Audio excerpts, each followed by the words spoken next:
Welcome to the Friday edition webcast of The Lantern. I'm Allie Kramer. We're going to check in with Mallory Trelevin to find out more about the malt liquor drink Four Loko that has been the center of much conversation as of late.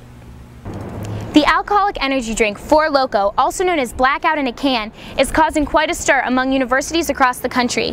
The drink is 12% alcohol and is the equivalent of 5 12-ounce beers and a cup of coffee. Recently, Four Loko was associated with the hospitalization of 12 students in Washington and since then has been under close watch. Some colleges are pushing state lawmakers to ban the drink entirely. The Ohio Attorney General's office says that they have not done anything public. However, some vendors around Columbus don't see a problem. A lot of people have been, talking about it more, asking if it's banned here yet. I'm sure someone would find something else to buy, but obviously it might affect sales a little bit. Liquor's way higher in alcohol content, and as far as caffeinated drinks with, alcoholic drinks, there's plenty of, you can go to a bar and get rum and coke and such. Four Lokos are good, but at the same time, I'm concerned with what they could do to your cardiovascular system. Because oftentimes the next morning, I feel a little shaky, and I have a lot of anxiety, and that could be due to the Four Loko. But for college kids, they're like $2, I think, and that's a good thing, because you get drunk for $2, and I know people who drink a couple of them and like them. But all in all, as long as they're healthy, I think they should be legal. They're no more dangerous than any other alcohol, because you could just have a Red Bull vodka, you can't ban energy drinks. So in that respect, it's just up to your discretion. The first time I had a Four Loko, I didn't like them because I blacked out. So yeah, but once you get immune to them, they're not so bad. No, I definitely think Four Lokos are dangerous for sure, because if anything that makes you black out after one can definitely probably has something in it that you shouldn't be drinking. I think the reaction from banning a Four Loko would just be pretty much probably people would be really pissed at first, but I'm sure they would get over it and just find a new drink that they like. The drink will remain legal on the Ohio State campus as long as it remains legal in the state of Ohio. With The Lantern, I'm Mallory Trelevin.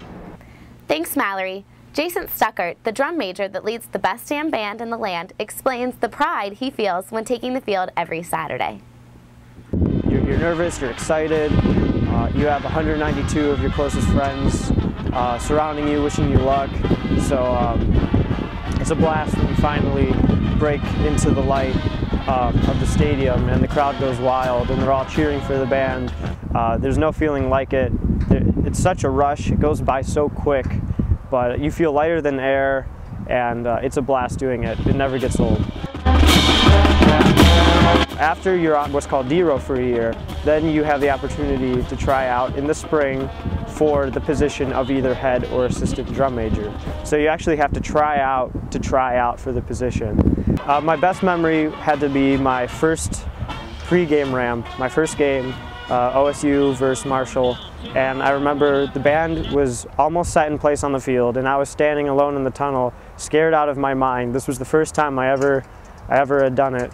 And all the alumni drum majors were standing behind me saying, "You got this, Jason," wishing me luck, saying that I was going to do great. And I remember finally I started running down that ramp, and the crowd was just so loud, and there was a big smile on my face. And I remember going back for the back bend, and right after I touched, and the crowd erupted even louder than before, and I came up and I saw myself on the scoreboard, and I was just like, yes, this is what I've been waiting for. You finally did it. That was by far my greatest memory. The number 4 ranked men's basketball team kicks off the regular season tonight versus North Carolina A&T at 7 o'clock in the Schottenstein Center. They defeated NAIA runner-up Walsh University 102-56 in an exhibition game last Sunday.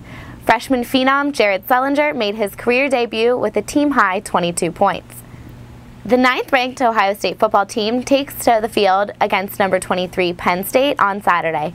The Nittany Lions knocked off Northwestern last week, netting head coach Joe Paterno his 400th career win.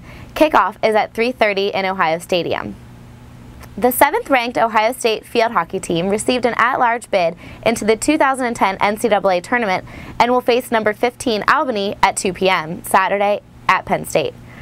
The women's soccer team earned its first Big Ten conference title in program history, which they share with Penn State after defeating Michigan State last week.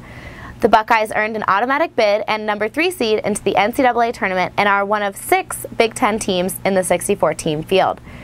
They face St. Francis tonight at 5 p.m. in Jesse Owens Memorial Stadium. That's all we have for this week. Be sure to check back after the game for complete coverage. Enjoy your weekend, Buckeyes.